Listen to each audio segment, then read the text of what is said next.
Check, check, check, check. Yeah, it doesn't sound good, does it?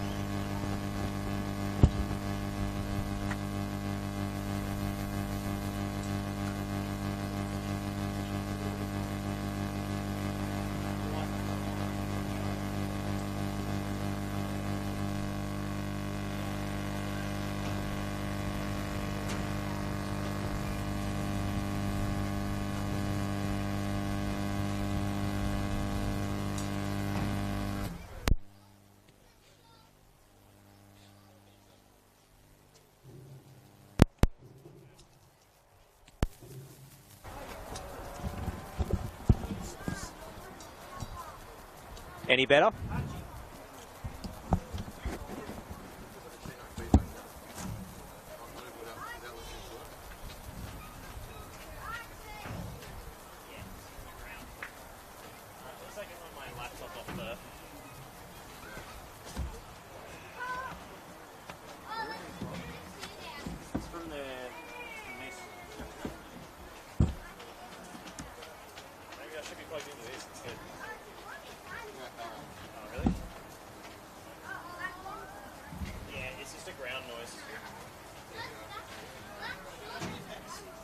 No, it's from their power. Okay. So I've got my battery bank plugged into our audio equipment now, and I've just got my laptop running off the power, so that should be fine because then it won't run down my battery bank too much.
Good afternoon, ladies and gentlemen, and welcome to round 16 here in NPL Victoria. Avenger Park at the Reggio Calabria Club, I should say, is the venue for a semi-final rematch. Last time these two sides faced each other at this venue, it was 1-0 to Avondale as they progressed to the NPL Victoria Grand Final and won the title. And last time this season, it was a thrilling 3-all draw with 2 red cards, one after the full-time whistle for Avondale as Knights stormed back from 3-0 down. So let's hope for more of the same sort of drama. My name is Josh Parrish. I've got Katie Lambeski alongside me for this one. And Katie, Knights making just the one change from the side that lost 2-0 against Port Melbourne last week. But Avondale looking a little thin and youthful on the bench. Indeed they are. So again, I think the impact of injuries and some suspensions as well, I think are really adding up at this time of year. But nevertheless, it's a test of depth for Avondale, and I think they have that in absolute spades. Still some quality names there, Diaz, Ott. I'm particularly excited about what George Miles can do today. I know he has to make up a bulk of the playmaking responsibilities now with that loss of Christian Trajewski especially. So, again, Avondale on home deck have looked pretty formidable in parts of this season. So I'm looking forward to see what they can do in what is pretty much proved to be a rivalry game, a new derby in of its own right. Hardly any love lost or love found between any of these two sides in recent years. So looking forward to see what transpires out there with you over the next 90 minutes. This is a fierce Northwest rivalry, make no mistake.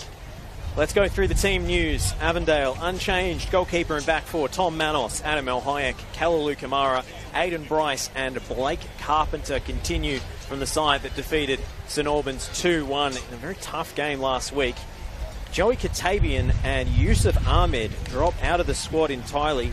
In comes Sian Cuba and Sebastian Vargas, a young midfielder, alongside Yite Towns and George Mells. Liston Diaz and George Ott retain their places. No Massimo Jargenio or Yusuf Ahmed, number 2, on the bench. Mayan, Jacob Shinema, Lucas Hogan, Ethan Pisani and Shabir Sawiz are the substitutes for Avondale. And there's very little first-team experience on that bench. Maybe Ethan Pisani has played a handful of games. Chris Oldfield continues between the sticks for the Melbourne Knights. Ivan Franjic as player coach will line up at right back wearing the captain's armband as well. Avondale look to play their way out. Slightly risky fashion in the opening moments here. Ben Carrigan and Tom Werndl are the centre-backs. Corey Sewell at left-back. Anthony Giselle dropping to the bench. Looks like Joey Franjic has lined up in midfield. An early injury concern for the Knights. Will stay with play as Cuba lofts one out to the wing.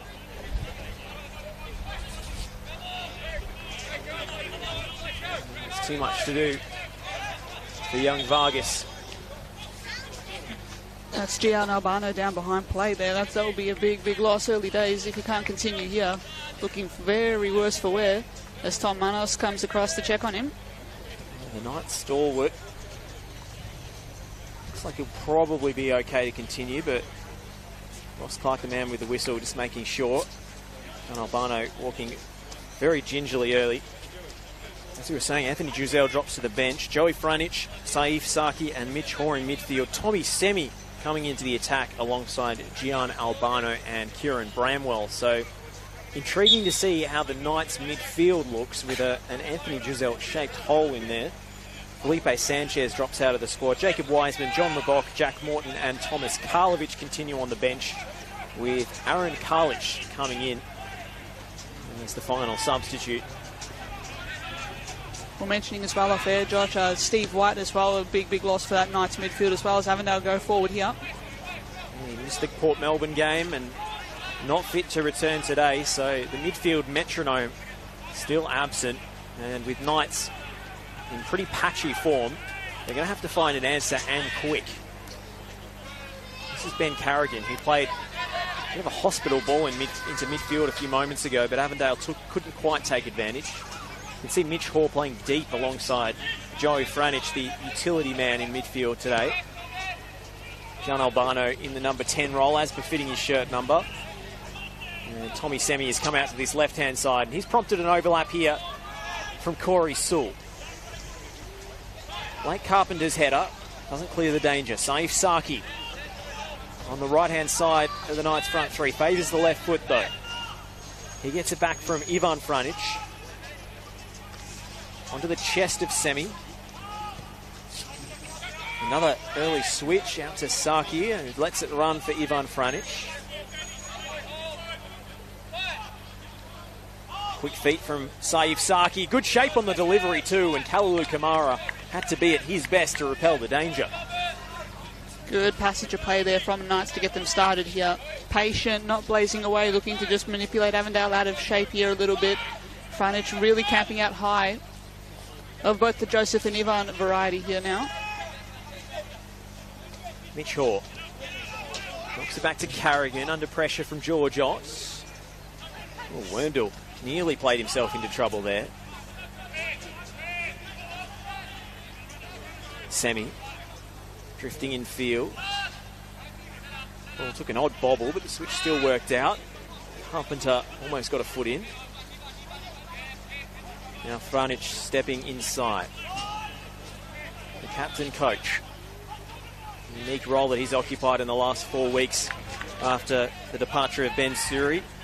Got a win in his first game against Dandenong Thunder, but a draw and 2 defeats subsequently leaves Melbourne Knights staring down the barrel of mid-table mediocrity after all the progress that they made last season, Katie, to turn themselves into true finals contenders. Absolutely, absolutely. I expected a little bit more, to say the least, from this side coming into 2024 finals team last year.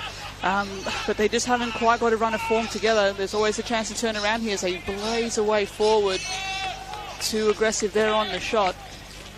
Again, Ben Khan's departure, I think we have to mention, once you have that sort of level of, I guess, instability, once that change sort of takes effect, it's hard to sort of, it depends. It can go either which way, right? And the person you bring in can continue on with that work. I think Ben Suri was in a good place to do that.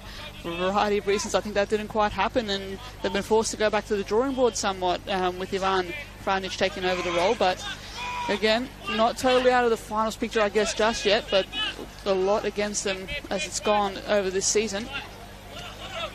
George Otts. Shoved to the ground by Mitch Haw. There's John Albano with that shot earlier, first signer for the Knights. Certainly hasn't quite found his range yet, that one flying into the car park. Had a quick check on my windscreen, Katie, but I seem to be okay. Avondale charging forward. And there was a trailing leg there that brought down Liston Diaz, and Avondale will have a free kick just on the periphery of shooting range. Sion Cuba has proved himself very handy from these sorts of situations this season. Not short of a ball playing attacking talent, Avondale. Even the sad absence of Trajewski, someone like a Cuba with ball at his feet is quite the start. Like last year, particularly, he really blazed away with Altona and got himself the big move here across to Avondale. And I think he suits their setup just so fine. He might have a good angle here. Interesting. He was locked in a bit of a dispute with his former Magic teammate there over the position of the free kick. Ross Clark coming across to clarify. It will be the left foot of Carpenter instead, and it's not far wide. Well, he scored last time these two teams met, Blake Carpenter. He also received his marching orders. The angle did favour the left footer. Chris Oldfield, the former Avondale goalkeeper, just seeing it flash past the post.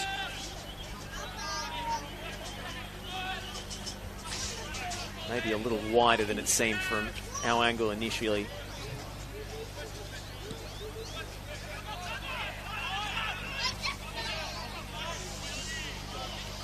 Mel. Last time I was here, Katie, was against Port Melbourne, and Sion Cuba put on a clinic that day. Instead, it's the Knights on the attack. Albano. Corey Sewell off the right boot. Saif Saki couldn't quite keep it alive. Cross with too much on it, but talking about Cuba, scored an outrageous goal from outside the box. I'm not sure if it was a chip or a Beckham-style bender. It was a bit of both. Absolutely. He's a quality talent, isn't he? Just particularly, I think he's really blazed the trail here with Altona last season, and now just some of his range of movement, his good reading of the play, I guess his passing range I think is outstanding too, and can also find the mercurial, can also find that special moment that as he has that quality to do. So yeah, I think he's found the exact right setup for him here at the Calabria club. Rattled the crossbar in the second half too that day, and then scored a second from an improbable angle, although I think that had more to do with some suspect goalkeeping as opposed to Cuba himself. Maybe he gave the keeper the eyes, but he was on the wing almost, and that one flew in at the near post, so I don't give him too much credit for the second, but the first was absolutely sublime. So keep an eye on him today. Back in the starting lineup this week.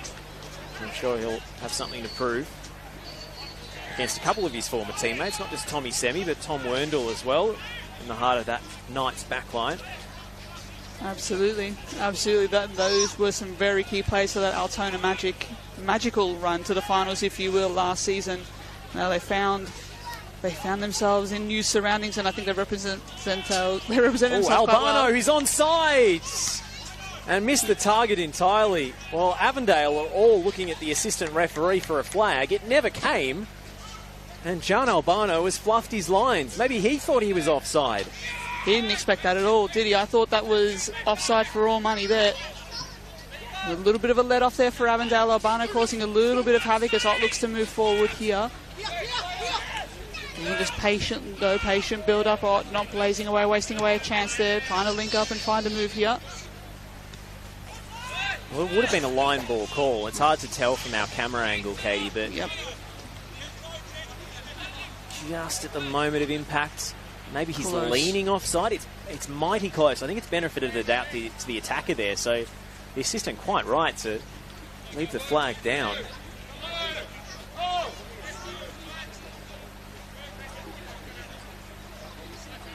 George Ott. It's always those moments where the defenders are stepping up and you've got a speedy attacker who can just catch the line on the way through. Kamara falling over, but still a wonderful tackle. And now Towns finds Liston Diaz out on the right with Cuba presenting wide. Back to George Mells, who scored that dramatic stoppage time winner against Dandenong City a couple of weeks ago. He's dispossessed. Saif Saki. It's down to Ivan Franic, and then Mitch Hoare took a loose touch, almost allowing Seb Vargas to steal in. Franic. It is an aggressive setup from Melbourne Knights, isn't it? You have Semi, Albano, Bramwell and Saki. So it's almost like a front four setup here. Franic's going to do a lot of that. Joseph Franic, should be providing a lot of that grunt work through the middle to allow that to take place, and Hoare being that kind of that playmaker, that link up between defence and attack. Again, it's an attacking lineup, and you have to give them the supply if they're going to trouble this Avondale defence. Aiden Bryce, of course, at the heart of that. There's plenty of pace and imagination in that Knights front four. The Warriors, you essentially get separated into two different teams and leave a gaping hole in the middle of the park. So they're going to have to watch those transitions when they lose the ball, Knights. But yep, definitely a brave setup as Mitch Hoare finds Corey Sewell. It's at risk of being like overrun or even like a donut in a formation through the midfield, but they're going to be patient through the backers, I think, is as the counterweight to that with Carrigan and Sewell, particularly in Werndl, the key to that. Saki offering brief apologies after bowling over Blake Carpenter inadvertently. Now Semi's dropped deep. Hasn't scored since his winner against Moreland City in round 6. Tommy Semi, which was a spectacular goal, mind you. And he's capable a lot more. Little clip ball to Ivan Franic, and this time the flag is up. wouldn't have counted anyway. Well, the Knights quite confident in build-up play at the moment, and I think plenty for Soren Markovsky and his brains trust to be concerned about. Positive signs, positive opening start for the away side. That's exactly what they needed to do, though.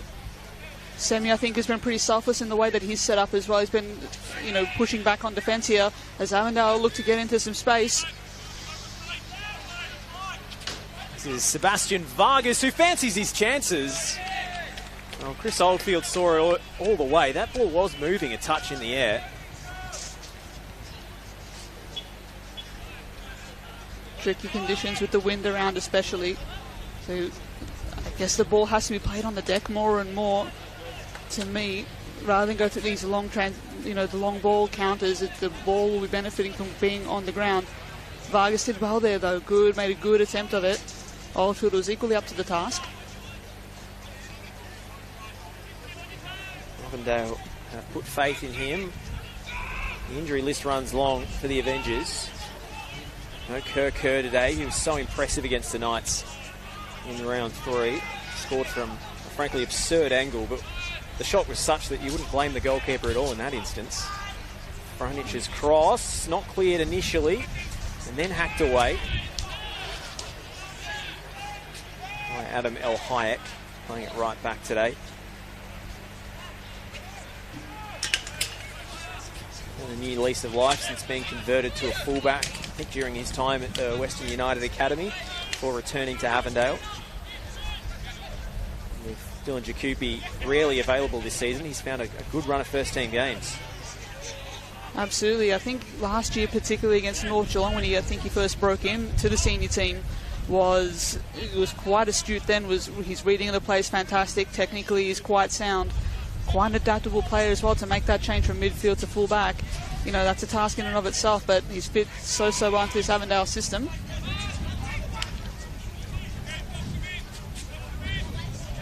I have to confess, Katie, I think I've had a mistaken identity in these opening minutes. I think that's El Hayek actually playing on the left, and Seb Vargas is playing it right back. My mistake. So apologies to both players, but it's going to get fresh faces in the lineup. You catch us commentators off guard sometimes.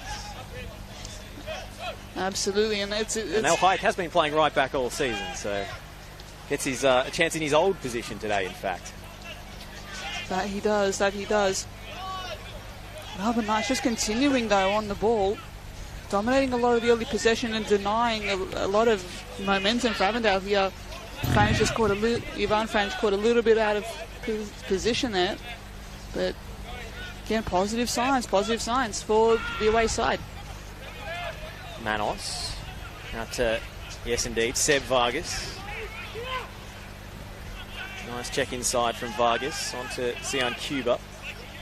Bryce. Out to Vargas.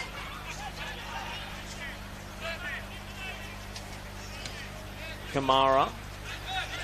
Turns the ball over. Can Knight spring quickly? Semi doesn't seem too interested in trying to attack the space.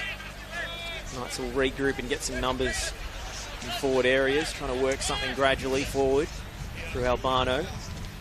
Nice triangles involving Ivan Franic and save Edin Saki, the import brother of Hamza Saki, former Melbourne City player, and what a class addition he's been. Maybe hasn't clicked for him every week, but at his best, we saw it against Avondale, he is a truly spectacular talent. 100%, there's an absolute player there, it has to be said.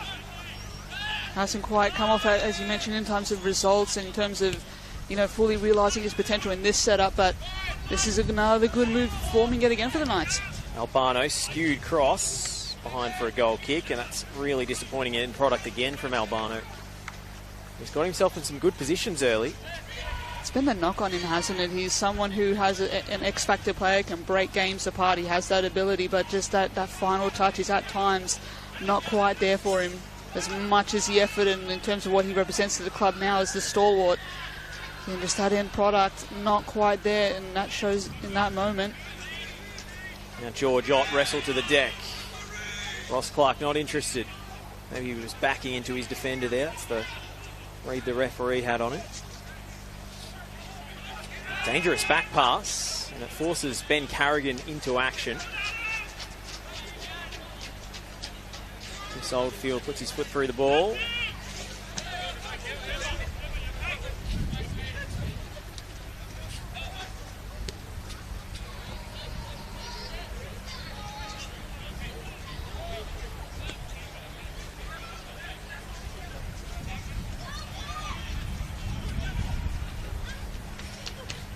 Diaz.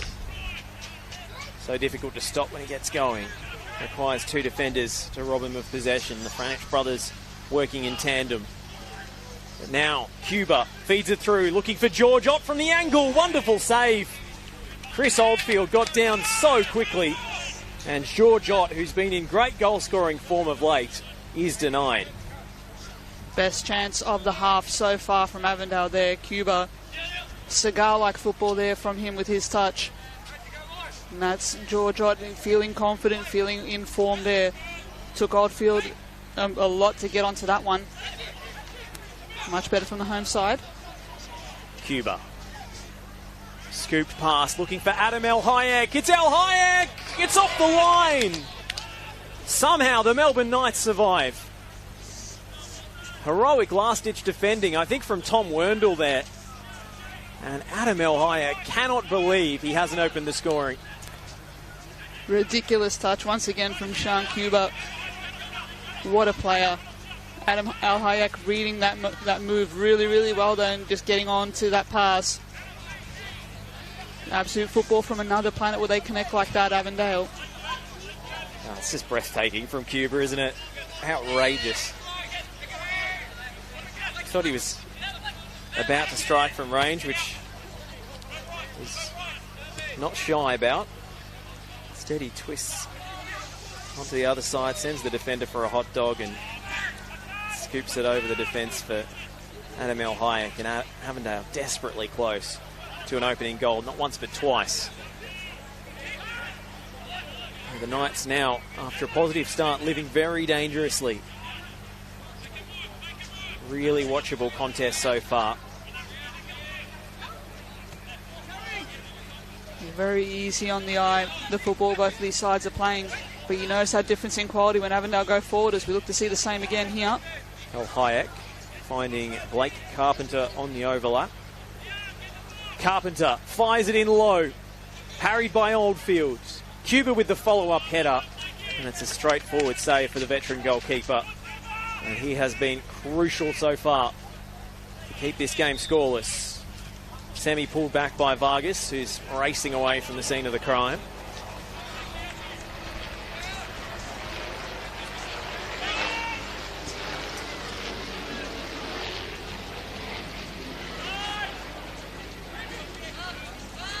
Poor. Carrigan. Great ball to find John Albano.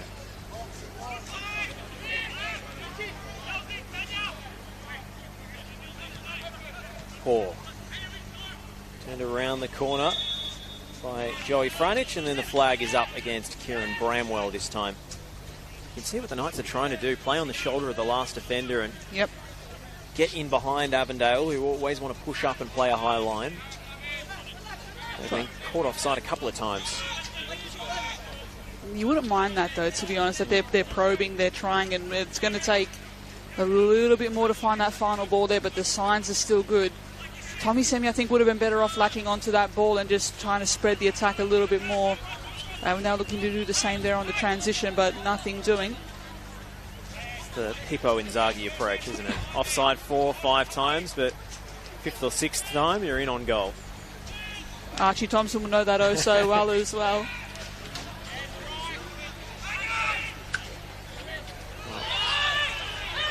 Franich with a high arm on Adam El Hayek.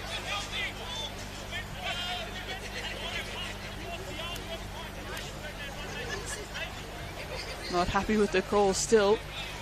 A little bit of afters and a little bit of thoughts there as he organises, well, what is now his team into shape.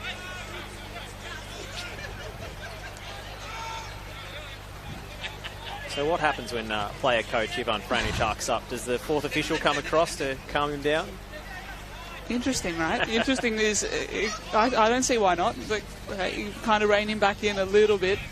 I think it'll be the dominion of our man in the middle, Ross, this afternoon. Maybe in the second half when Franic is a little closer to Adam Bavka.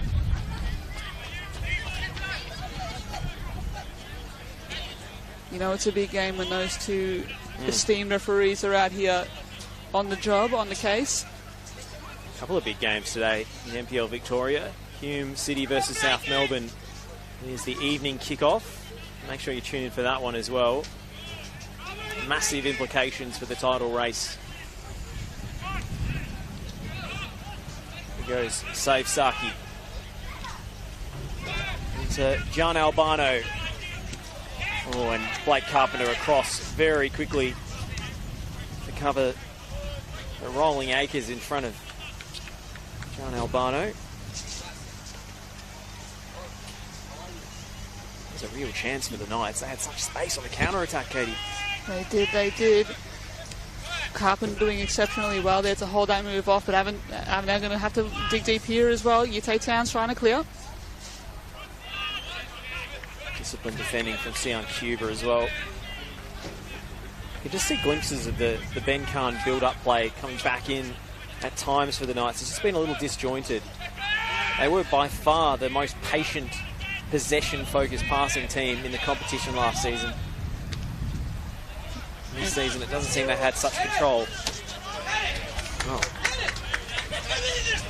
Nearly got sniped up here in the commentary box by that clearance. Bring your boots, Josh. The way Avondale's injury list is going, I might have to next week. I know it's getting a bit grim areas on their injury list. I might have to lace up as well. No one needs to see that, but I'll volunteer my services if need be. No, neither of the Yusuf Ahmed, no Joe Katabian, no Stefan Zinni, no Kerr, Jacoby, Trajeski, Reed. Although Matt Reed has been playing for the reserves of late, trying to work his way back to regular football after such a horror run with injury. Only played 3 games, I believe, last season, the captain. Yeah, and someone who means a lot to this club, absolutely, and someone that has, I thought for a while, their A-League men quality. For a while, that injury has very much curtailed that run. Fingers crossed to see him back at senior level football and finding his way back very soon. Here's a promising moment for the Knights, but it's too heavy from Mitch Hoare. Speaking of A-League quality, his brother has made the leap from NPL Victoria to the big time. Henry representing Brisbane Roar, of course. Yeah, very handy as well. Quite a frequent goal scorer for the Roar from midfield. Carpenter, charged down by Albano. Saki for Hoare. Now Semi for the little layoff for Corey Sewell. Didn't quite come off. When they start playing these one-touch passing combinations, they look really sharp, the Knights. There's a team there who hasn't quite performed this season. Saki off the outside of the boots, agonisingly across the face with no one there to finish. Just needed a second runner at the back post, and the Knights would have been up 1-0. Kind of the story of the half, isn't it? Just the Knights just continuously pinning Avondale back, getting forward, being patient with their build-up, but that final cross, that final pass, not quite there thus far. In shades of that Ben Khan set up, that Ben Khan style that he put in place last season in a really quick way too. But at the same time, Corey Sewell, I think, was so crucial to that, and his ability to step into midfield and control games from that position too. Avondale trying to counter this, but it's a breakaway here from the Knights forming. Bramwell, lovely reverse. Albano was almost in there, and Kalalu Kamara at full stretch, sliding in ahead of his goalkeeper. He's had a couple of really big last-ditch interventions in the opening 25 minutes or so here. Kamara for Towns. Carpenter. Green pastures ahead of him. Ott.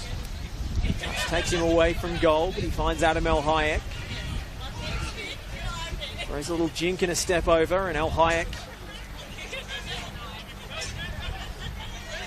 It's Carpenter, and then into George Mells. Pass lack conviction from Mells.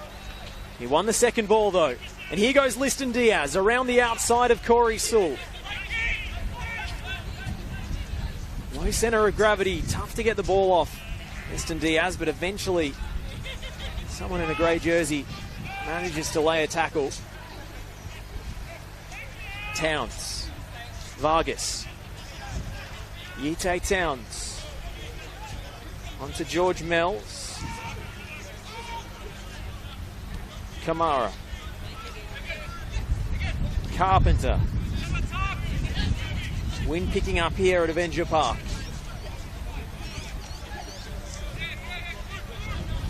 Patient possession. The team sitting second in the league at the moment, 3 points off the pace setters South Melbourne. And they know that today there's a decent chance as any week that South Melbourne will drop points, so they need a win today. Make the most of their opportunity. Diaz. Ivan Franic clears the danger for the time being. And the Knights get a taste of their own medicine, a really protracted spell of possession. And that's exactly what Avondale needed there too, just to get a bit more on the front foot, get themselves up the park and continue just to be connecting, try to find that balanced possession of play and just continue to force the Knights back into their own half too. Or draw free kick as a result of this as well. It's just slightly the pace. John Albano, he still seems to be struggling with that early injury. You can see him a little bit of pain on that right ankle, or left ankle rather. So Cuba and Carpenter, will it be left or right? Aidan Bryce has been a regular goal scorer from set piece situations for the Avengers this season. Kamara, an obvious aerial target as well. Carpenter into the front post. No blue shirt attacking it.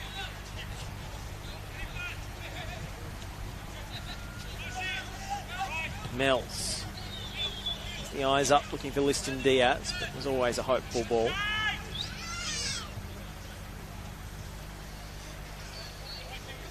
It's a very busy day of football here in Victoria. A pile up on a Saturday afternoon. I can tell you that Green Gully are up 1-0 away to Manningham United. Not an easy place to go and get points on the synthetic turf at Perry Park. But Mo Adam has opened the scoring for Ramon Falzon's New Chargers in just his second game at the helm. Big news out of Gully, of course, earlier this week. Ramon Falzon, a new era dawning for Gully. Again, in a similar sort of vein with Knights, aren't they? Just in the sense that they haven't quite lived up to the expectation. They came here to Avondale and they pulled out a big win, but again, just haven't had a consistent run of results, and I think that's what brought, unfortunately, the end of a pretty promising Stephen Downs' reign for a time there. But Avondale again looking to see off the Knights challenger, the Knights getting further up the field and drawing that offside trap once again. It's got to be 3 or 4 times this half that the Knights have been caught off, and one in John Albano where it was really borderline. I'll tell you that Moreland City continue their recent good run of form. After going 12 or 13 games, not just winless but pointless. No draws either. They are up 1-0 against Port Melbourne. Would you believe it? It's over at CB Smith. Matt Spall opening the scoring in the second minute. And so that will really put the shivers up the spine of the teams involved in the relegation battle. Knights would consider themselves probably out of that cluster of teams, but they are only on 15 points tonight, so they can't afford to get too comfortable. You don't want to push your luck there at all, do you? As competitive as this league is, again, Moreland, fantastic to see them up and about, bringing in a big challenge to Port Melbourne early days, it looks like. It would be a huge win It's a side that's sitting in the finals places, 12 points ahead of the Knights. Oh, here's a break on for Avondale. Liston Diaz, was he held back by Werndl? The free kick's been awarded. The red card is out. Professional foul by Tom Werndl on Liston Diaz. And the Knights are down to 10. And a fixture that has drawn 5 red cards in the last 10 meetings between these two sides has a 6th. Deary me, that wind and that run of Diaz there. That's a clear as day decision as well. Hand around the neck. You can't do that. It's not a footballing challenge. Have another look at it here, and it did impede Liston Diaz's run. Cynical at best there from Tom Werndl. Ross Clark all over that one. He knew exactly what was going on there. And the Knights are going to be forced back into a bit of a reshuffle, a bit of a restructure here, you'd have to think. Franich maybe to play more of a centre-back role, I suppose. And who do you play in central midfield? I think they have to sacrifice an attacker here, Katie, because Mitch Hall is not a defensive midfielder. They've got Anthony Giselle on the bench, who I think would be an obvious change. Technically someone who's pretty astounding, to be honest with you, but again, it will leave their midfield slightly exposed still. Maybe Saki will have to make way, I think is to me, might be the obvious replacement there. It'd have to be one of the wingers. Could be Tommy Semi, who's been a slightly peripheral figure, although he's a good asset to have if you're trying to play on the counter-attack. It's a big decision for Ivan Franich and his coaching staff. Heartbroken Tom Werndl goes to the rooms. Well, can Avondale really make the Knights pay from this set piece? It's going to be Blake Carpenter with a knuckleball. What a save again from Oldfield. Struck clean and true from Blake Carpenter. That one was moving, let me tell you. It was bound for the top corner, but Chris Oldfield had his angles covered. Making the dead ball talk there, Carpenter. And knuckleball, you called it brilliantly there, Josh. Oldfield equally is up to the task there. Looked like Cuba had the angle on it, but Carpenter says, nah, this is all mine. Peak hour traffic in the 6-yard box. Knights get the danger away temporarily. Carpenter with the second delivery almost all the way in. And it was Ivan Franich, the captain coach, who heads off the goal line. Had Kamara lurking there too, so he had to play that one. He had to clear that.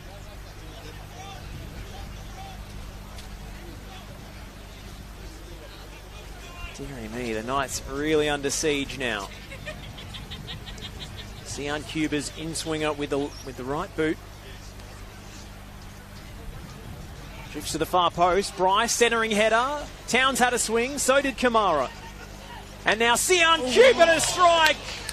Oh my goodness, Chris Oldfield.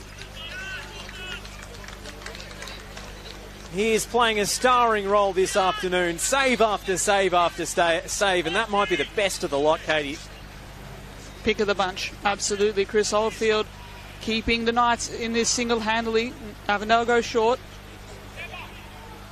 Looking to still bring that pressure right back on, keep them pinned. Carpenter could see what he was trying to do to find Diaz. Now there's a break on for the 10-man of the Knights. Semi. Lovely shimmy to the upper body to rid himself of his marker. Don't think the Knights have made a change. Or looking for Bramwell, and that's always going to be Tom Manus's ball. Substitutes just warming up to the left of screen. No one called back yet by the Knights coaching staff just yet. This is Liston Diaz.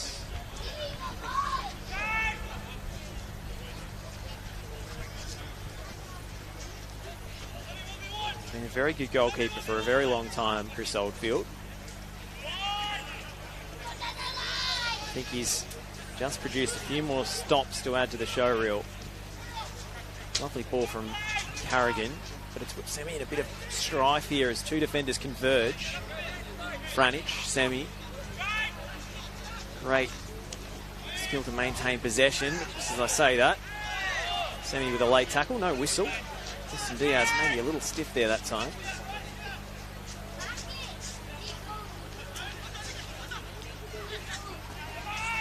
Sewell finding Albano. Saif Saki on the outside, too much on the cross. Carpenter chips it up the line. Diaz. Switch of players fallen short. You can see Corey Sewell stepping into midfield to make an extra number, at least in possession. Maybe the Knights have gone to 3 at the back. Looks like a hybrid system at the moment. At least when in possession, yeah, it's definitely looking like that.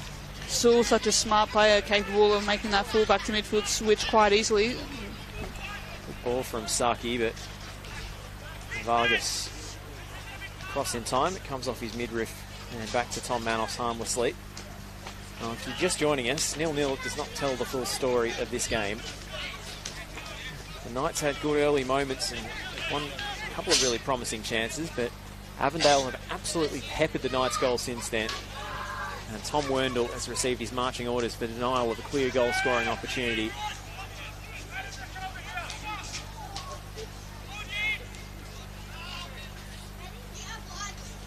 It sure looks like Sewell playing midfield whenever they're in possession.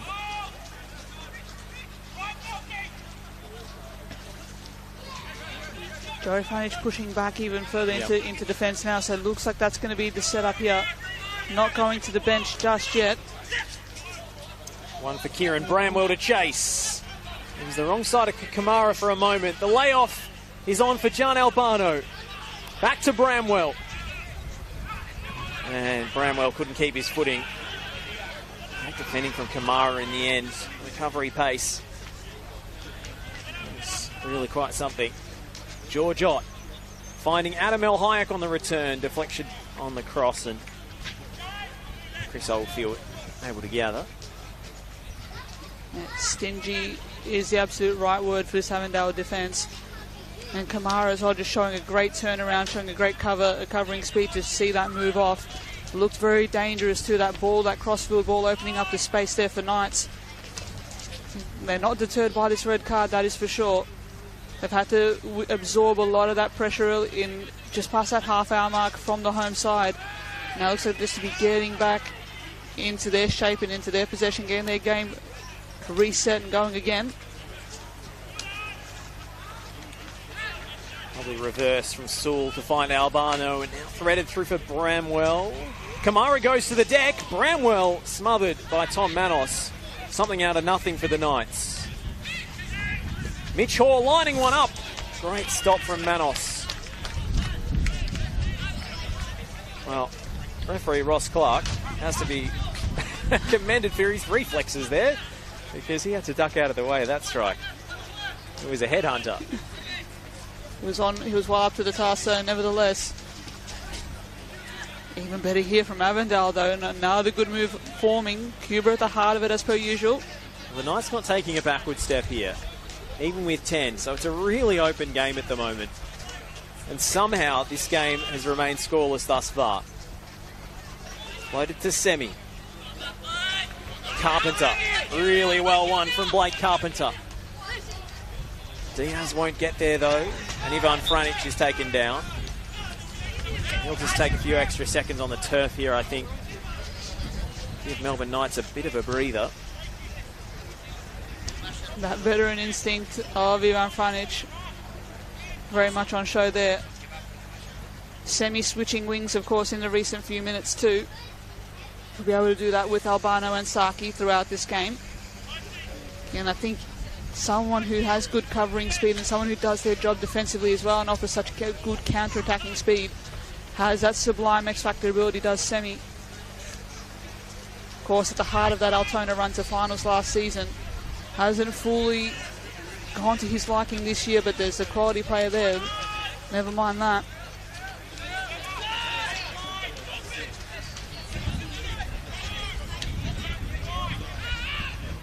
Joey Franich taking his time, assessing his options from this free kick. Long diagonal, we could have told you that before the fact. And is that handball against George Ott? I think it is.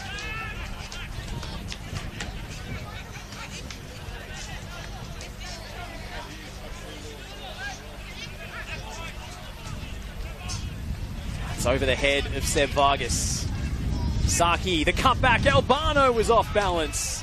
And he blazes high and wide off the weaker left foot. The cutback just not quite lining up with his run there. Made a decent enough attempt to get to it in the first place. He's continuing to still present an option as Albano, as he so often does. Still looking to catch out this Avondale high line, trying to catch out this offside trap, if you will.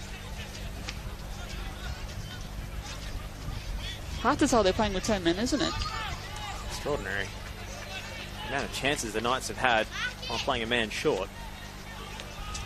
Which won't please Avondale.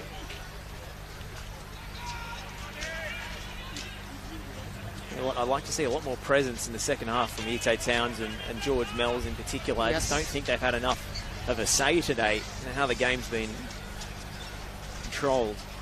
Absolutely. Cuba, I think the more advanced of the three in the formation, really being that connect to the front three, but again, they need more inroad through the middle. Towns is, the work rate is there, but the influence not quite to his liking. That defence is still sharp as ever, though, has to be said. Aiden Bryce all over that.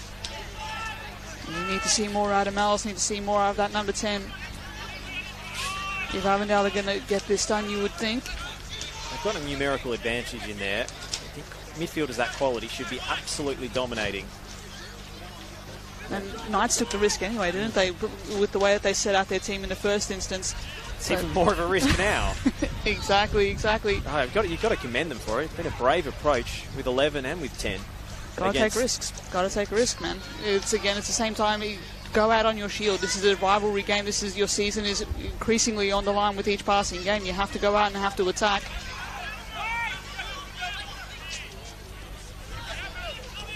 Carpenter. Shape on the pass. George Ott could be in. He's around Oldfield. He goes to ground. And the referee not interested. Chris Oldfield, I think, wants a yellow card for diving. I'm not sure I'd go that far. But George Ott thought he had a legitimate shout for a penalty. Sort of went down in stages, though. Not a dive, but not a pen either, you'd have to say. I think that was well handled there by Ross Clark. And that flag stayed well down too on the far side after that move. Yeah, no real contact. Oldfield pulls out and George Ott just loses his footing. Doesn't look like a penalty to me. Another watch of the replay. I think that's absolutely spot on refereeing. He just ran out of room. That change of direction, I think, caught him off guard.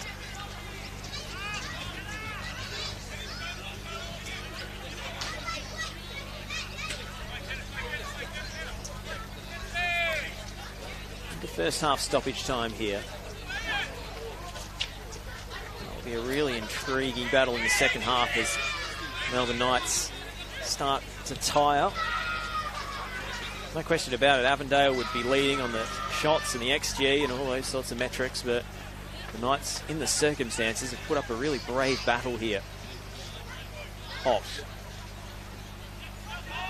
For George Mells. Vargas. Carrigan. Albano. Bramwell. Road 1 challenge. No getting past Aiden Bryce. That is absolutely superb footwork from the big centre half. And then Blake Carpenter left the ball behind. It's really halted the momentum of this Avondale attack. And free kick for Ivan Franic. The Ite Towns went in with a trailing leg. Knights come forward anyway. Albano has Saki as his only passing option. Here comes the Frenchman. Stopped in his tracks by Seb Vargas. And that will do it for the first 45 here at Avenger Park. And what an entertaining game it's been so far. Scoreless on the scoreboard.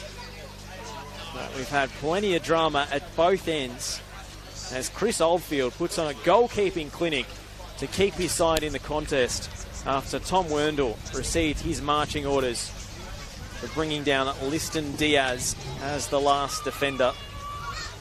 Avondale will feel they still have the upper hand as the weather starts to turn here at the Reggio Calabria. But Melbourne Knights have not backed down just yet. Katie Lambeski, your thoughts on the first half? Quite the game, absolutely scoreless, sure, but at the same time not short of chances. Some absolute quality saves being pulled out, some quality goalkeeping on show. Both of these sides looking to get a possession game going and a little bit cancelling each other out at different times of that half.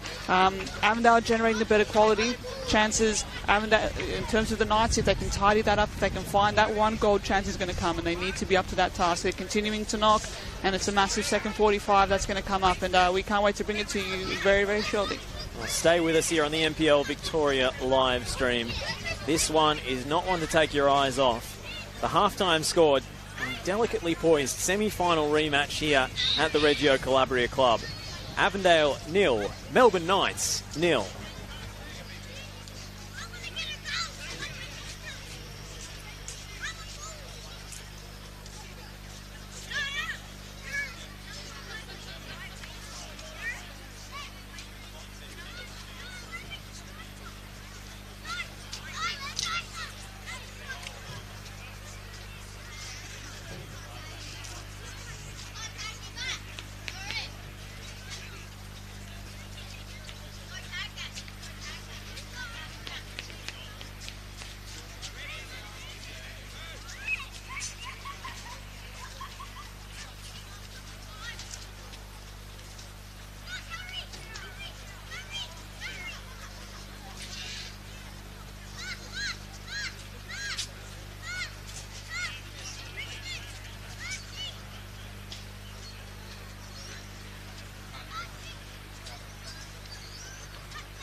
Welcome back, ladies and gentlemen, to Avenger Park for the second half here in round 16. Avondale 0, Melbourne Knights 0.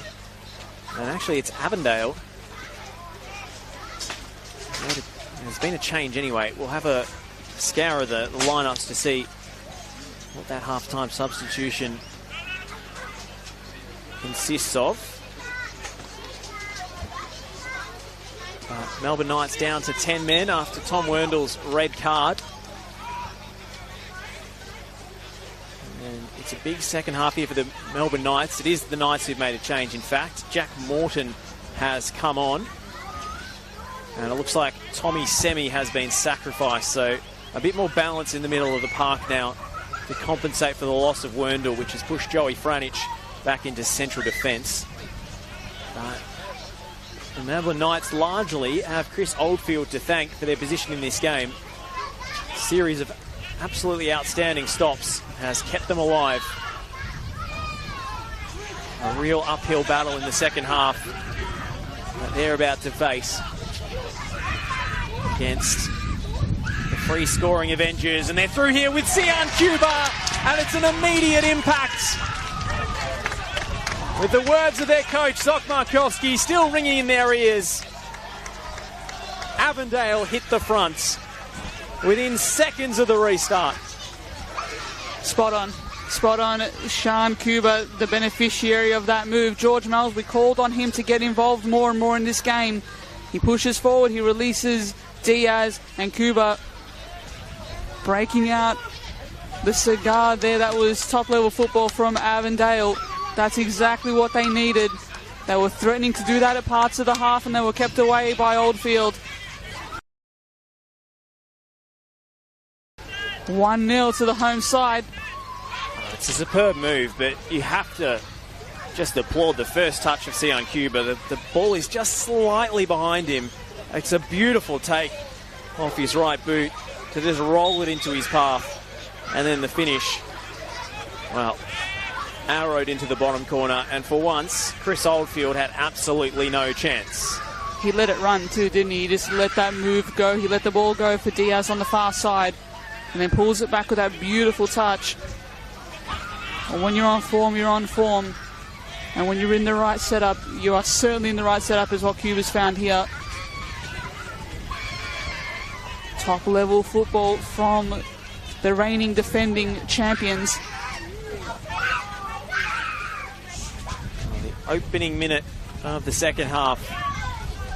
Avondale have the breakthrough they craved. And now the Melbourne Knights are really up against it after a defensive substitution at half-time.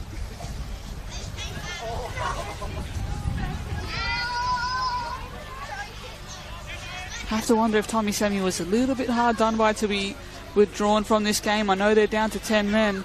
But aside from Albano, I think he looked the most likely, at least he fitted that counter-attack that I thought that Knights could be expected to be under, particularly in this half. But there you go, Jack Morton just to help steady that midfield. But they find themselves right behind the 8 ball now, trailing. Trailing to Avondale is not something you want to do. Especially not with 10. Here goes Liston Diaz, creator of that breakthrough goal. Kalaloo Kamara now.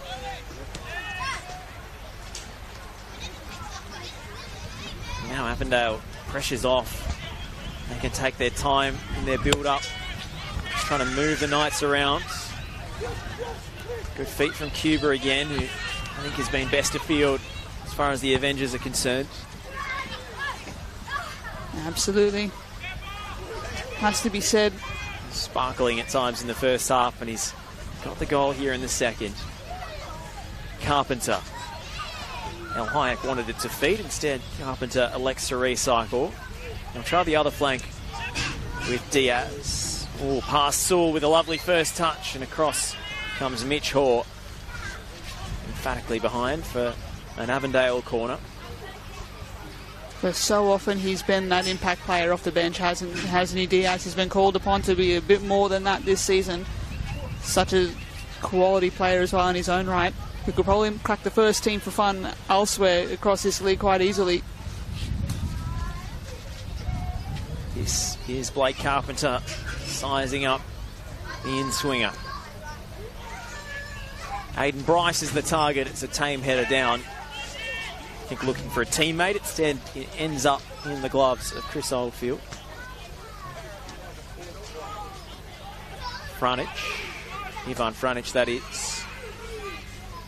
Bryce.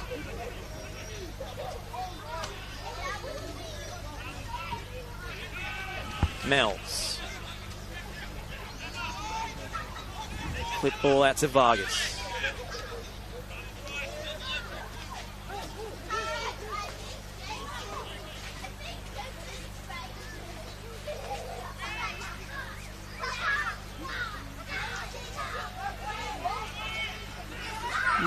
Exactly prime Avondale territory, isn't it? Just now, like a boxer working behind their jab, just know exactly what to do, know exactly will know that they have a game out there taking and exactly where they want it. Carpenter off the chest, lovely take, lovely juggle, and the cross didn't quite match.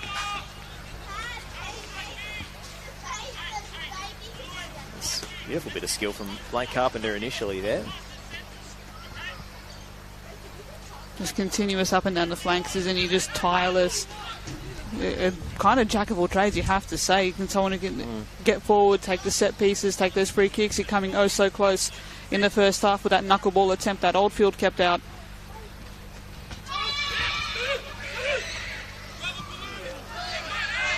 Kamara and Sewell flying in there. It's going to be a Knights free kick.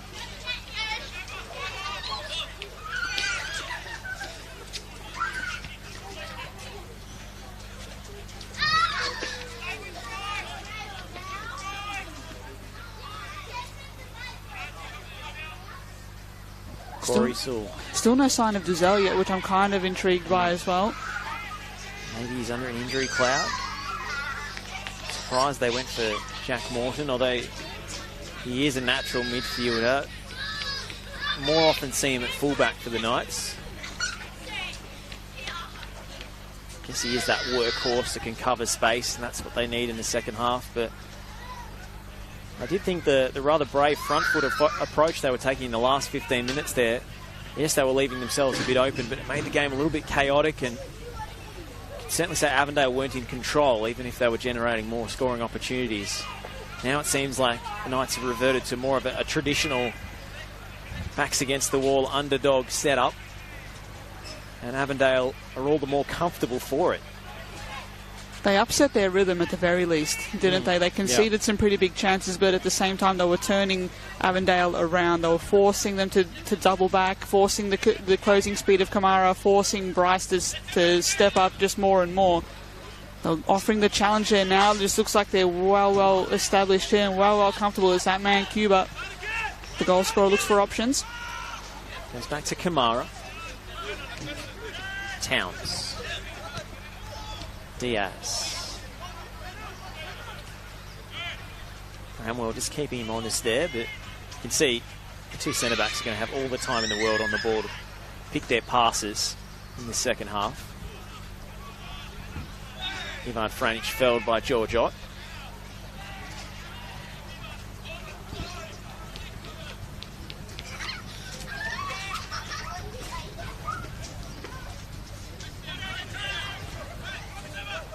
Carrigan. Albano. Sewell, flag up against Corey Sewell.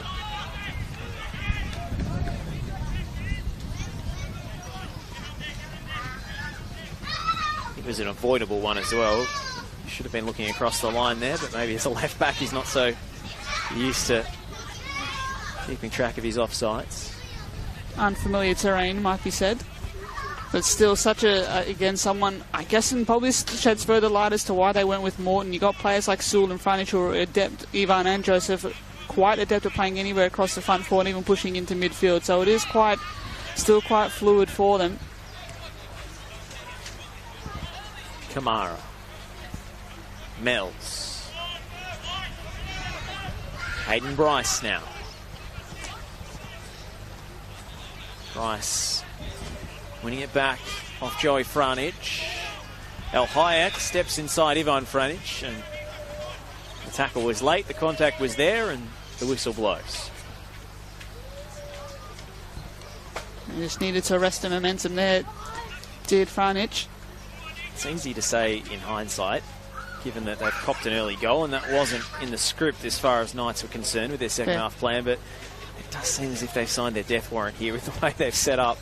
It seems almost inevitable now. The Avengers will grab a second. You never know in football. Rolled for Cuba. Ball came flying out to block. Cuba again. Quick switch of play. Kamara.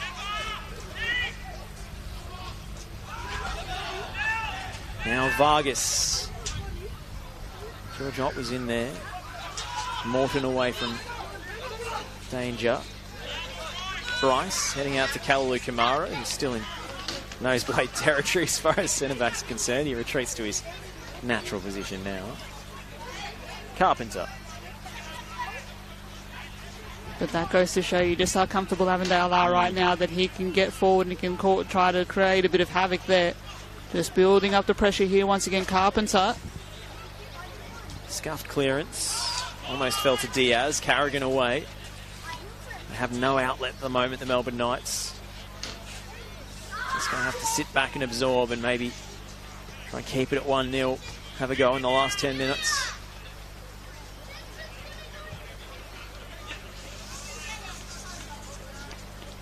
Kamara. Vargas. Towns. John Mbok is the obvious change if they want another attacking option off the bench. Anthony Giselle as well could add some composure and creativity, fresh legs into the midfield. 100% definitely options there for the Knights off the bench. Currently warming up, so quite possibly could see another change in the offing. Vargas, good challenge. Amounts to nothing with Jack Morton sweeping up the danger.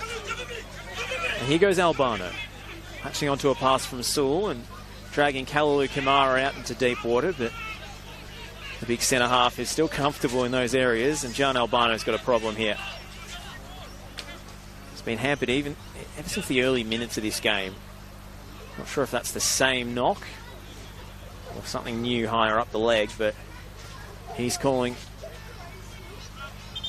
for the medico here, and it doesn't look great. Yeah, been in the wars today has John Albano. Looking very much worse for wear. He's like clutching that left knee.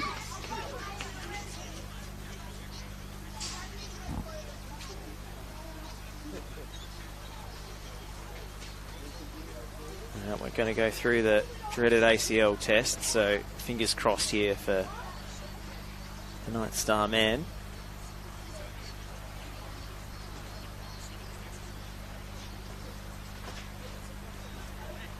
Definitely something new that just propped up there.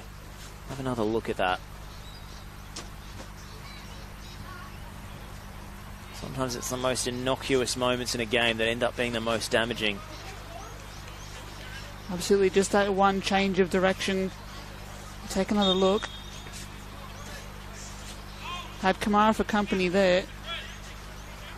Yeah, it's very innocuous. There's no contact on that left knee, as far as I could see. Anyway, we're back underway now, and Knights temporarily down to 9. This is what Avondale finished with at Summer Street in round 3. Although one of those red cards, I think, was after the whistle. Or very late in the game anyway. El Hayek. Ott. Well, it was a nice idea, but Blake Carpenter didn't quite gamble to the extent that George Ott was hoping he might. And Albano's going to trot back out and give it another go. At least until the Knights can get a substitute ready. Which is good to see.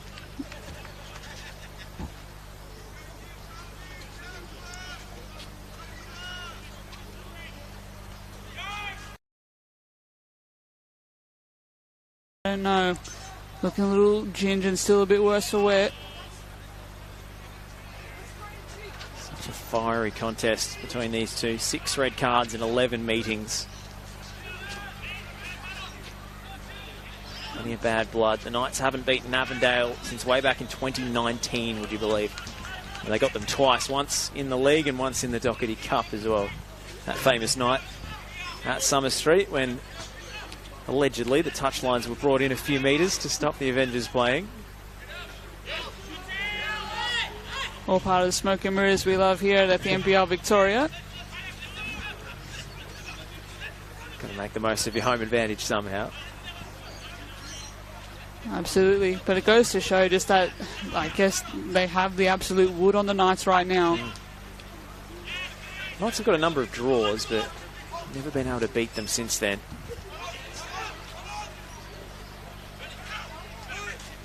Now we're right in the game in the semi-final. It was a silly mistake, a turnover from a goal kick that led to the decisive goal from Christian Trajeski.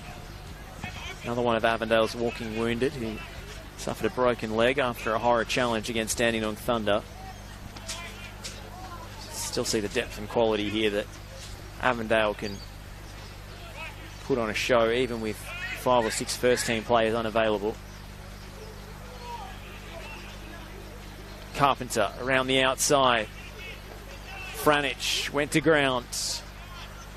Clipped into the near post for George Ott. Very shallow angle, and Carrigan shuffles it over the byline for a corner kick. Such a high bar they've set this year as well. Even Avondale, even their coaches going off to do other coaching courses. Andy Vargas comes in and leads them to a win over South Melbourne at Lakeside. So such an imposing unit. No man, again, it's the next man up mentality, right? It's absolutely fascinating to watch. On the pitch or in the dugout. To point out, Katie, they had coaching badges due on the Lakeside meeting. That's a lovely overhead take from Chris Oldfield.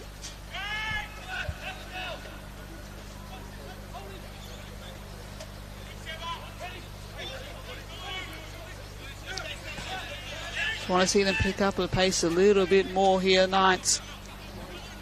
You know, again, the need is to go out on their shield here. Don't die wondering. Let's start to manufacture some moves here. I hope that's the message coming from the bench and coming from their playing coach, Ivan Franich. Forced to go back then on a free kick as a result. El Hayek giving him a little shove in the back there. Ivan Franich quickly back up to his feet. Looking for Bramwell. Oh, Mouse coming over the top there. And falling over the prone Kieran Bramwell. And I think both players will need medical attention. There was an appeal from the Knights bench for a penalty, but we'll have to wait and see on the replay.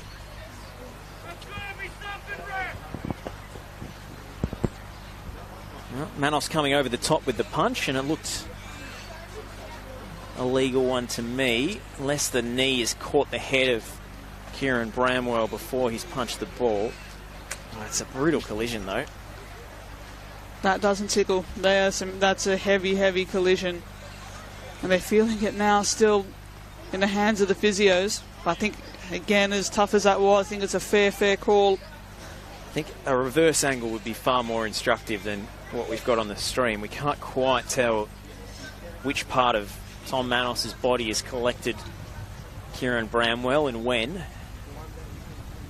Benefit of the doubt usually goes to the goalkeeper in those situations. Gee, it's a big bump. Potential head knock for Kieran Bramwell.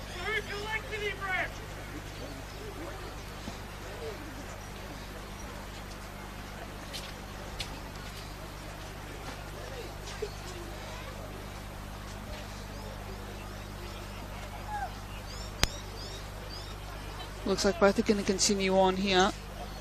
Manos returning in goal and Bramwell still in the hands of the trainers taking a walk. I think it's got to be the assistant referee on the far side there with some input into that if they're going to take further action. I think it's just been ruled a inadvertent collision as Manos went for the ball.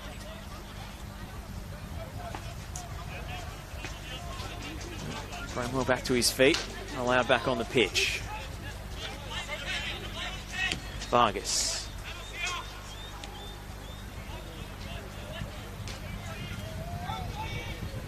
Carpenter. Cuba. Can't find a way past Mitch Hall.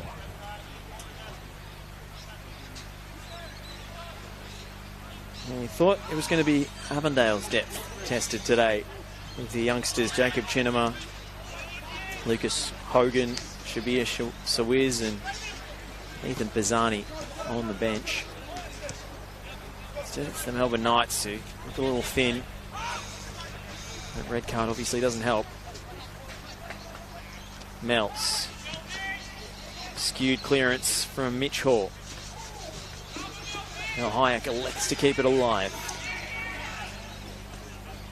It's slowed to a almost walking pace when Avondale have possession. They're happy to just knock the ball around and wind down the clock, try and tire Melbourne Knights out and wait for their moment.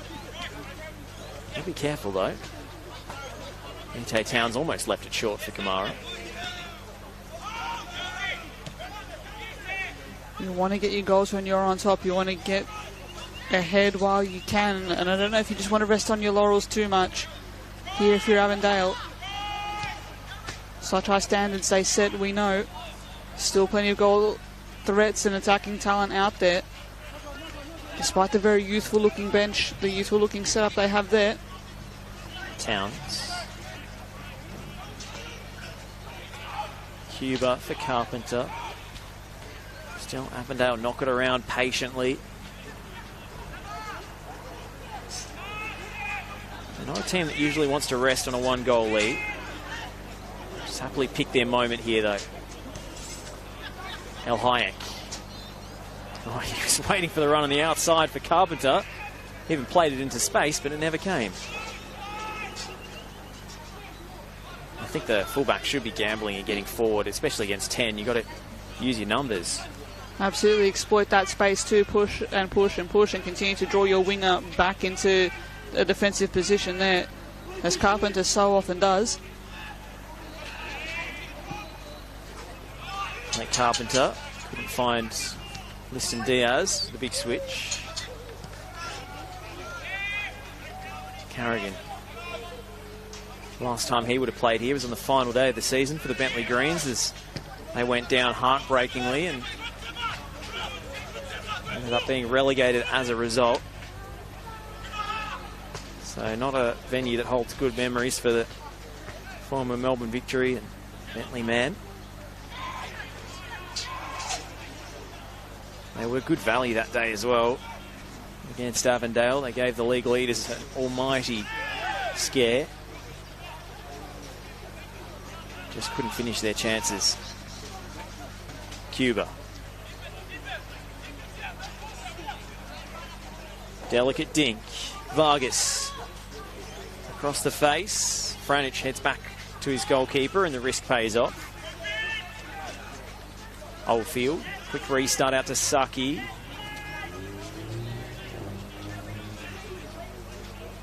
Save Saki. Ball's out of play. It's going to be a Avondale throw. Hasn't been cited much this half. Saki. Nowhere near enough. I guess nowhere near enough supply coming from the Knights' possession game here. Well, he spent half his time sitting back as an extra fullback, so Saif Saki not doing what he's paid to do, which is create and score goals, because he hasn't had the opportunity to. Gotta be frustrating for him.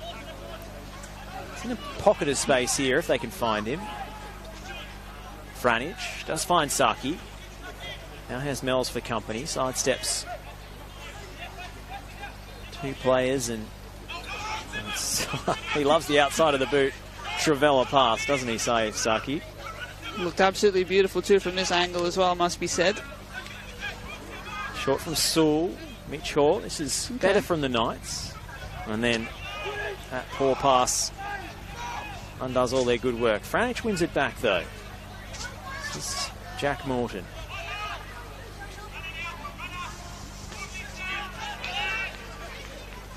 Albano seems to have shaken off that knock to his knee. Carrigan. Morton almost through to Bramwell. Probably their best passage of the half, the Knights, but it amounts to nothing, and now Avondale can punish them in transition. Diaz comes out second best against Carrigan. Really well defended. Knights back on the front foot. Albano doesn't have too much ahead of him. And the Knights cough up possession. Utah Towns wondering where the free kick was, but his side has the ball anyway.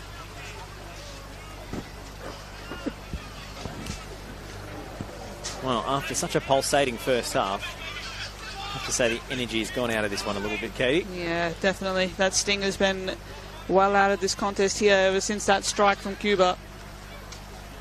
Tom Wendell's, of course, red card late in the first half, changing this game quite dramatically. But again, it was the Knights who were looking to make that running, who were still looking to take risk and take the game on, even down to 10. Again, I think they made the halftime sub, and I think their best laid plans has kind of gone against them here. But Towns, we called on him to have more of a say. Move was well read there by Morton. Good tackle from Towns to recover, but hasn't been at his usual best. The likes of Cuba and Diaz have picked up the slack, though. Saki sizes up George Mells. The options ahead of him. Uses Ivan Franic. Former Socceroo stepping in field. Onto Mitch Hoare. Threads the gap. Albano. Muscled out of it by Kamara. And now he's Jack Morton onto the second ball. Knights a half a chance here. Save Saki. Good ball to Bramwell. It'll sit for Corey Sewell. And it's blazed high, wide, and less than handsome from the left back. And the Knights worked it so neatly there. Corey Sewell under pressure on the volley. Couldn't get his body over the ball. Decent looking move there from the Knights. Saki, of course, creating that from the top there and just couldn't quite get a hold of it there. Sewell on the back end. And again, I like the intent of him on the overlap and just trying to force Avondale back as Avondale win the free kick through the middle. Joe Franic has got to be careful as well because he's sitting on 4 yellow cards this season, so one more. And he'll have a week on the sidelines. It was a very late tackle. Oh, Kamara. Still playing with fire here, Kamara. Eventually it works out for him. Just dwelling a little bit there was Kamara. That's the thing about Kalulu Kamara, though. He can make a mistake. And he's got such outrageous physical gifts and reflexes, those long limbs, that he can make up for it pretty easily. The covering speed as well. It gives him the freedom to make those risks and to make those attacking moves. It's such a safety blanket for a side like Avondale to have. They want to play on the front foot. They leave themselves open to the counter at times. But Kalulu Kamara is almost a one-man rest defence.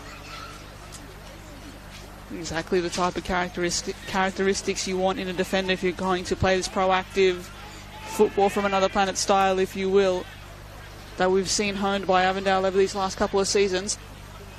Certainly been a few more bumps in the road this year than last. 67 points last season, 83 goals from 28 games. I think they had 4 more in the final, so I think it is 83. They scored over 100, including the cup run, is what I'm thinking of. So the Centurions, if you will, yeah. Never been done before. Not been done for a very long time. Never in the NPL Victoria era, certainly.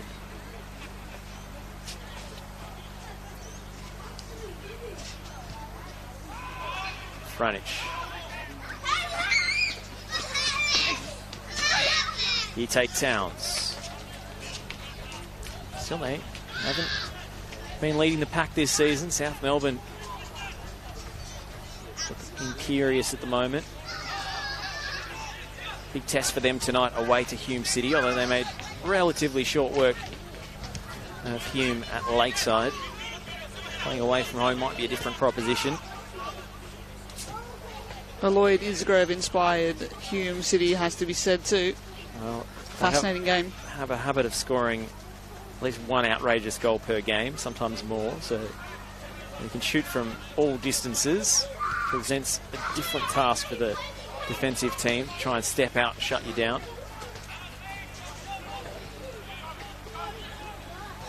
Likes of Lloyd Isgrove and Amir Abdallah have been absolutely ridiculous this season with some of the goals they've scored. Been the real story, haven't they? What they've been able to put together and the form and the level that they've showed. El Hayek.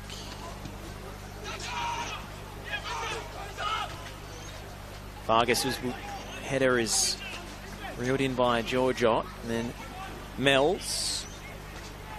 And now Diaz with the strike. Well held by Oldfield. Oh, the Knights have held their shape for the most part. That one blip. They were opened up in transition early. First minute, the second half is the one blemish. And it took a rather special skilled effort there to open them up, to be honest. And the way Cuba was able to get that touch and was able to put that goal away. Mel's, of course, at the heart of that move too. So when you have players like that connecting, very, very hard to stop. A few updates from around the ground. Still 1-0 to Green Gully at Petty's Reserve against Manningham. Moreland City still lead against Port Melbourne. And over in VPO 1, Melbourne City 6, Werribee City 0. So even despite a coaching change over at Galvin Park, their form hasn't changed. And Werribee City sit in the relegation zone at the moment in the second tier. Albano keeps it in play.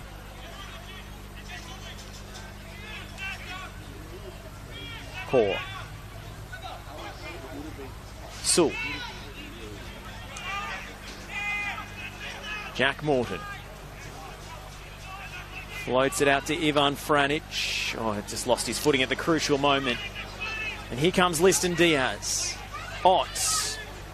They're in space here. El Hayek. On to Liston Diaz. And he slipped. Just lost his standing foot. And it allowed Corey Sewell to come across and put it into touch. Great work there from Sewell to come back. Again, a chance gone big, it has to be said by Avondale. Letting the Knights off just a little bit there. 2 running into space. Yeah, it's a good challenge from Sewell, but I think Liston Diaz, if he kept his footing, might have been able to skip past him. Showed a little bit too much there for Sewell. There did Diaz. Oh, Kamara sidesteps Bramwell. That's outrageous.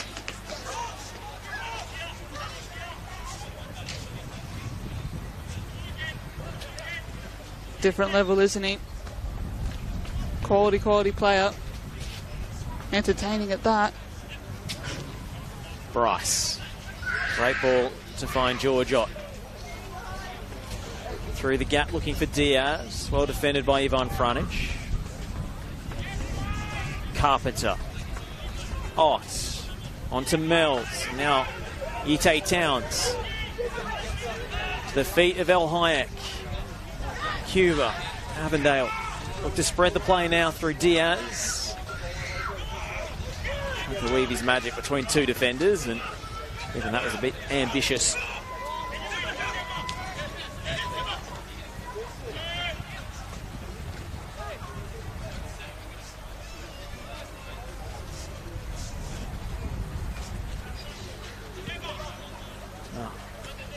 Chill has set in at Avenger Park, and the Knights have had precious few sights of goal in the second half. And that changes. They're forced to roll the dice in the final 10 minutes. Dia. Still no Duzal either.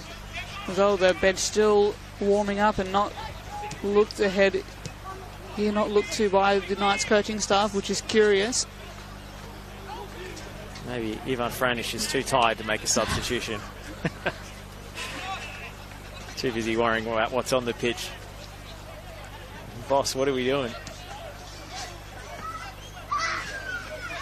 Quite the setup, isn't it, though, had to have a playing coach. I can understand it could be very handy, but the level of work off you know, on the sidelines is a different level. As Ott goes in.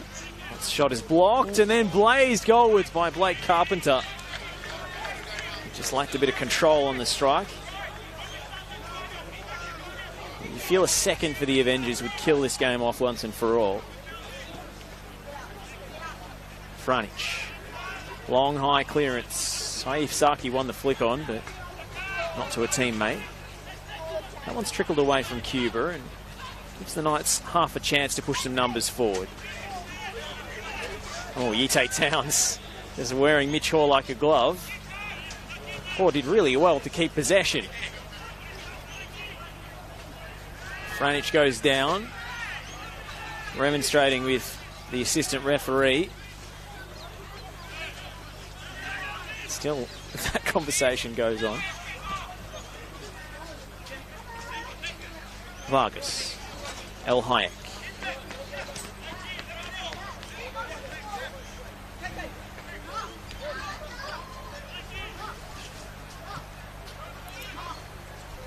Carpenter.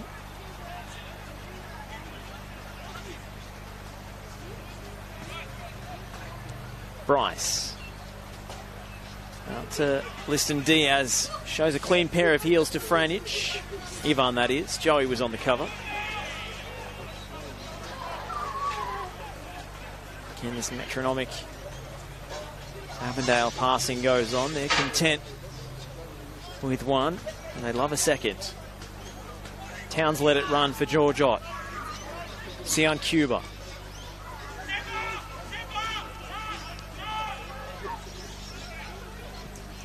Mells. Kamara. A little short for Yite Towns.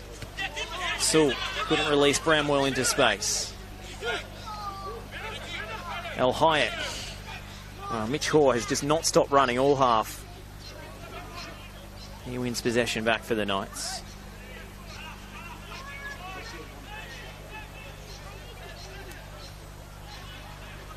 Let's return from Morton. Hoare.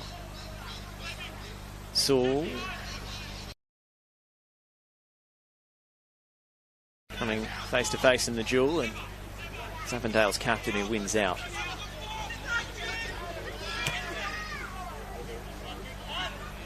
And for all their promising play, the Knights have struggled to score goals this season. Only Dandenong Thunder, St Albans and Moreland City have scored fewer.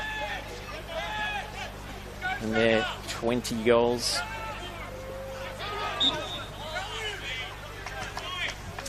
Albano, they're forcing the issue on Mel's. Interesting in the sense of the level of goal scoring opportunities that Melbourne Knights have created. Again, it's just way too low a mark. It's way too low a number if you want to be considered a finals contender here, as I believe that they should have been. They've had their struggles in front of goal. I wonder if they're going to look toward the mid-season transfer window to bring in someone to arrest those worries. But again, a lot left to, you know, they're just a wasted season. It's shaping like for Melbourne, Croatia, given the promise at which they came into this season. It's Anthony Giselle and I think John Mabok ready to come on for the Knights. So they will finally use their bench for the second time this afternoon, and Avondale will make a change as well. We wait. Numbers on the board, but it looks like Lucas Hogan is going to come on for a rare first team appearance. And I think Ivan Franic, is he dishing out instructions? Yes. For a moment it looked like he'd subbed himself off. It'll be Albano to take his leave. He'll go straight down the tunnel. Yeah, John Albano still struggling with that left knee, and it's been a frustrating afternoon for him. Is that Mitch Hoare who's come off as well? I think it is. So reinforcements in the midfield, and Mbok will play in the front line. Scored his first senior goal in the home win over Dinamo. 12 goals for the under-21s last season. Been prolific at youth level. El Hayek takes his leave for Avondale, and on comes Lucas Hogan. It looks like he will be a straight swap on the wing.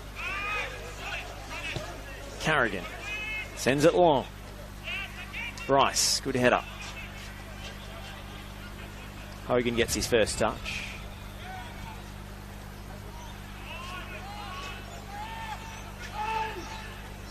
Carpenter bypasses the midfield, goes straight up to George Ott. That one's out of play.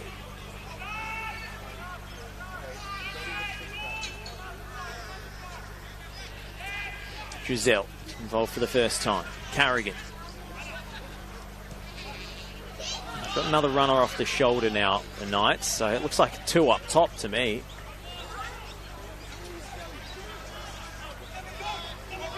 Four, 3-2. Best I can pass the numbers. Maybe Saif Saki just playing slightly ahead of Giselle and Morton. Bit of a Christmas tree formation, if you will. Well, sacrifice a bit in width, but they just have to go for an equaliser now. Knights, risk be damned. We've got 4 minutes of regulation, plus a chunk of stoppage for those injuries to Albano, and Bramwell as well went down after that collision with Manos. So we'll get a decent chunk of stoppage time. Diaz. Sian Cuba. Liston Diaz. Flag stayed down for him. Chris Oldfield again in the way, and you really can't fault his performance today. He would be up there as a team of the week contender, I would say. I think he'll be in amongst the votes, that's for sure. Franich. Hogan. Joey Franich doing enough. Giselle. Knights have got more in central areas now, more combinations. Sewell for Saki. Has Otto on his back. Back to Carrigan. Knights ball. And now Saif Saki's in a bit of trouble with his lower right leg, I think.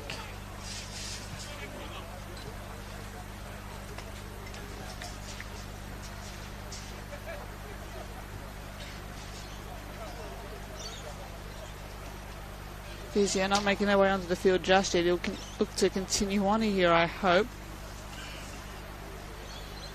Looks in a bit of pain, the Frenchman, but oh yeah, that's no good. Saif Saki. And they're pulling on a sub straight away.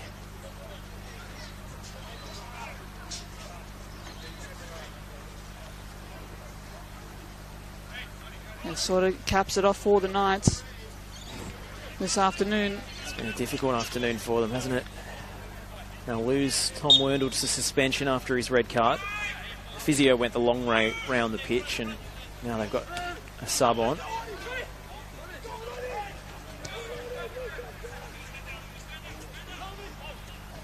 Oh, ball left short. Very risky one.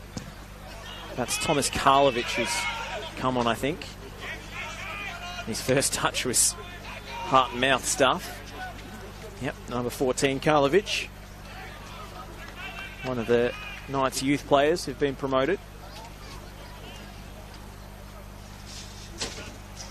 7-0 to Melbourne City in VPL 1. Scorelines around the grounds remain largely the same, with Moreland City heading for another big win. Cuba's down for Avondale, and it's 10v10 temporarily. Sewell. Bryce. Well marshalled by Aidan Bryce. Such a consistent performer at the heart of the Avengers backline. Now we will get a stoppage.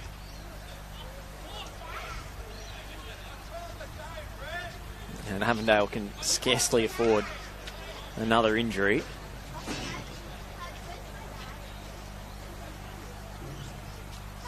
Be a shame if Sion Cuba's afternoon ends prematurely, but he's given us plenty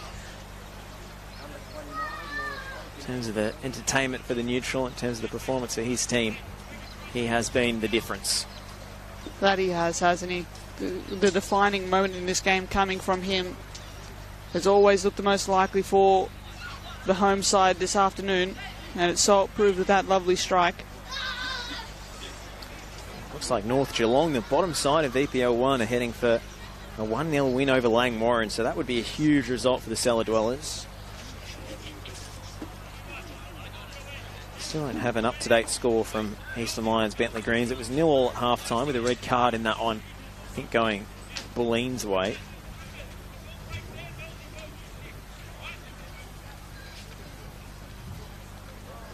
An absolutely action-packed Saturday, it has to be said, across the NPL and VPL leagues.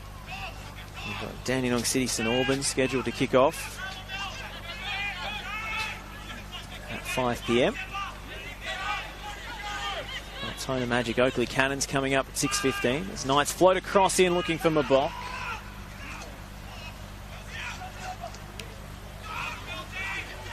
Yep. Ben Carrigan, superbly done, really. In the head of Liston Diaz, who's caused them no end of problems this afternoon. Bryce's clearance lands at the feet of Ivan Franic. Jack Morton. Corey Saul. Big shout for handball. It was outside the box. Sebastian Vargas penalised. And now the Melbourne Knights have a free kick in a great position as they chase what would be an unlikely equaliser against the run of play. This has to be the chance. This has to be where it happens here for the away side.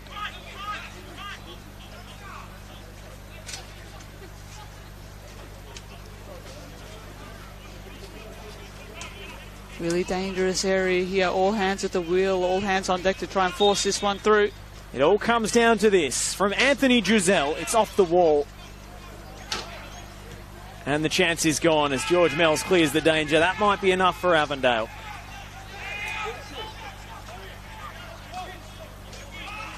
Sion Cuba is walking really gingerly out there. His number's up on the substitutes board, but they haven't made the change yet. Oldfield long. Blake Carpenter rises unopposed. And again onto the free header. Now George Ott bullies his way past Joey Franic. He has Diaz in support if he can find him. It's George Ott from the angle, off the inside of the post and away. And the Knights' hopes hung by a thread there. George Ott so desperately unlucky. They should have sealed the game. Oh, so close from the big man there.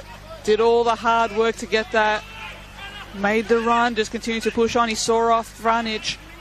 Was able just to shake it away, but then... Oh, and Carpenter needed 2 bites at the cherry to clear the danger away from John Mabok, who is lurking. And now the Knights have a last-ditch corner. Does Chris Oldfield come up for this? It looks like he's hurt himself after coming out in that 1v1. So he'll stay back on the halfway line. Everyone else forward. And now, the Melbourne Knights. Backs to the wall, all half. What have they got left in the tank? Well, it's volleyed goalwards by Carrigan, but the whistle had already gone. All the Avondale players had stopped, of course. That was a really nice hit from Carrigan. That it was. I don't think the referee had allowed them to take the corner yet. Well, slightly bizarre incident. I think Carrigan, Tom Manos and everybody involved knew that the play was dead, so you can't say it was a disallowed goal. Anthony Drizel. Off an Avondale head, another Knights corner. Oldfield still staying put on the halfway line there. He's had such a good game. You feel like he should try his luck, hit the box. May not have it in his legs, unfortunately. What about his head? He could head of the ball. Sure could. Floated delivery from Giselle. Morton was there, couldn't make contact. Robbed off the toe of Liston Diaz. Giselle to cross again. It's flicked goalwards by Bramwell, and the Knights have equalised deep into stoppage time. Against all odds, Kieran Bramwell is the hero. And with 10 men, they have snatched a point from the jaws of defeat. Injury be damned, red cards be damned. Kieran Bramwell says he'll have the final say. Thank you very much. And that he does. Well-placed header there from the big man. Avondale left rocked by that. Knights unlikely. What a chance there. What a moment there from Bramwell. Knights are pushing. Knights kept coming back and back and back. And they get the reward to show for it. Cardiac Croatia at it again. I love that, Katie. Cardiac Croatia indeed. It's the last thing we expected after they've almost sleepwalked through the second half. Avondale, really they should be away and clear. They thought one was enough. But Melbourne Knights timed their run. They made their changes. And in the 6th minute of stoppage, they've equalised. Is there one last sting in the tail here? It's at the referee's discretion now. Cuba's hurt himself. Morton into space for Bramwell. Surely not. Bramwell, the cross is deflected. Knights corner.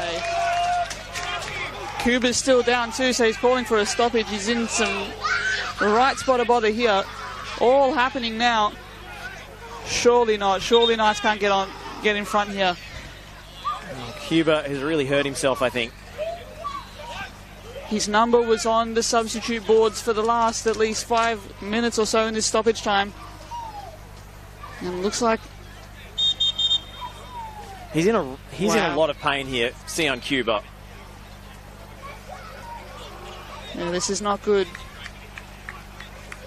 It's not good at all.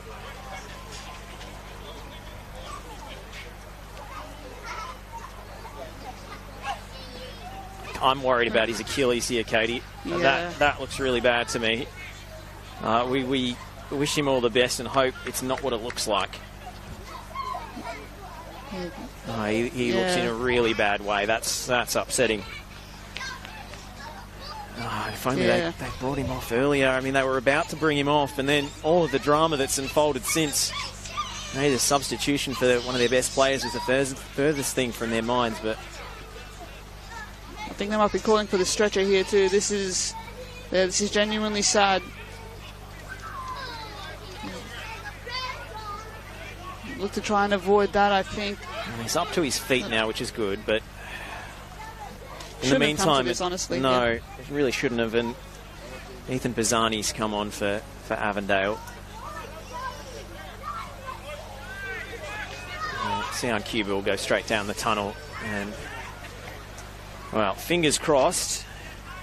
It's worse than it. Well, it's not as bad as it seems, I should say. Meanwhile, back to the task at hand, which is Melbourne Knights pushing for the most unlikely of winning goals off this final corner. Giselle, it's straight into touch for a goal kick. Would you believe it? After all that waiting, Anthony Giselle has produced, well, an equalising assist and one of the worst corners you're likely to see in your life. And that is full time. And heads and hands all around for the Avengers. Avondale cannot believe they've let this slip. And a very nasty looking injury to one of their best players, Sion Cuba, after his goal scoring contribution at the start of this second half. It's just a nightmare for Avondale. Melbourne Knights will celebrate this like a win after playing a good hour with 10 men following Tom Werndl's red card. Katie Lambeski, can you believe this final scoreline? No. In short, I cannot. They left their goals out there, did Avondale. They had moment after moment, opportunity after opportunity. They were denied, of course, by Oldfield in the first half. But then they just did not go in for the kill like I thought they could have done. Shots on target on their side, shots overall on their side, but they left it out there. They left the Knights with the pulse and they took it. Kieran Bramwell, of course, stepping up with that header. The Knights need to be given credit for just hanging in, absorbing a lot of the pressure, absorbing a lot of that tension. You called it. They went in for those last 10 minutes, and that was probably their best football outside of the first half, and they got something to show for it. They leave here with a point, and they will treat that like 3, and that's a fair enough to do so as well, with Ivan Franic at the helm there. There's definitely a heartbeat in this team. There's a passion in this team and in this squad. Whether that can be enough for them to maintain a late charge for the rest of the year, injury may conspire against them, but this is an all-heart type of performance as they applaud their fans coming off the ground. Tom Manos with some fiery words, I think, in the Avondale huddle there. They'll know that let this one slip. And South Melbourne and Oakley and Heidelberg will rejoice at this news very, very shortly too. Well, Oakley will be licking their lips. They're about to kick off at 6:15. So if Oakley win, they will vault Avondale to second place on the table. And then South Melbourne has the chance to create some separation. The gap will be 5 if they bring home 3 points against Hume City later this evening. So still a lot to shake out this weekend in the title race. Avondale come off the pitch dejected. The final score, Avondale 1, Melbourne Knights 1.